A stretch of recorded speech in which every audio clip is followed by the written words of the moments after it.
I read them about 30, 40 years ago, and back then I felt they were really well done, scary stories, but I didn't think they were a movie. And it was not until I came up with the idea of a book that writes itself for the reader and tells that reader his or her scariest story, the thing that they are most afraid of. That's when the movie gelled, and when André came on board as director, as producer, I knew we were going to have a great movie.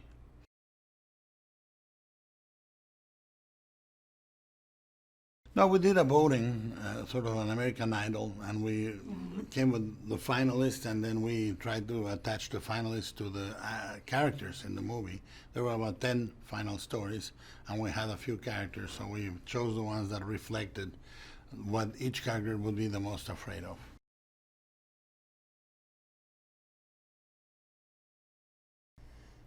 I mean, the pale lady is a fascinating creature because she's so benign and so scary at the same time, because you can't really, she's just relentless, but she's also at the same time so frightening in her whole appearance, and she's a very fun creature. Yes.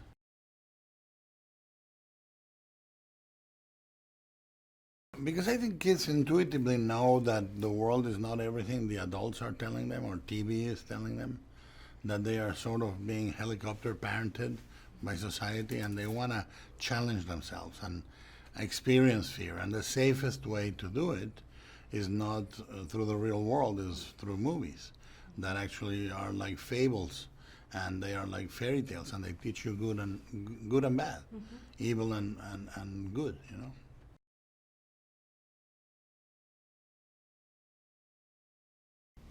I think Poltergeist was probably the movie that really got to me when I was too young to see it.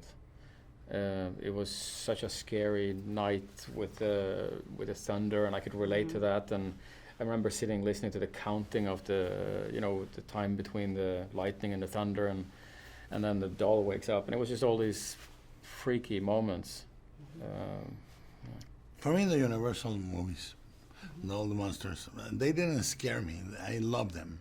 I thought, oh, they just want to have friends, you know? And I was scared for the first time by TV series.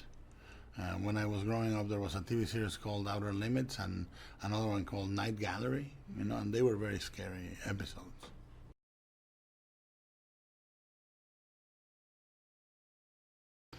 I think that is beyond that. I think it's important to put something in front of the camera that is real, because you have a different sense of presence, you know. And then what we do is we do 80% to 90% physical, and 10% digital, 15% digital, blinking, little gestures, extensions. You know, in the case of Jangleman, twisting the body a little more. But don't you think it was nice to have something there? Oh, yeah. No, it was amazing. I didn't really know how to do these creatures when I got the script. It was like the first thing I asked was, how do we do this? And he immediately said, we got to do it for real. So, and that was a fascinating process to be part of.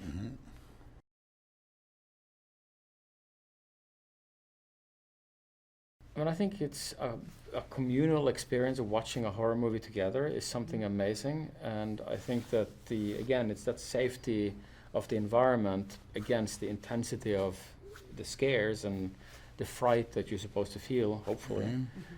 And it's a fun and scary experience, I feel. Yeah.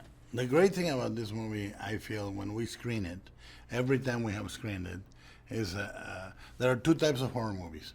The ones that scare you quiet, you know, like they're so shocking, so brutal, so overpowering that you go into silence, and the other ones, which are the fun movies, where you're yelling, oh no, get out of there, oh come on. This is one of those.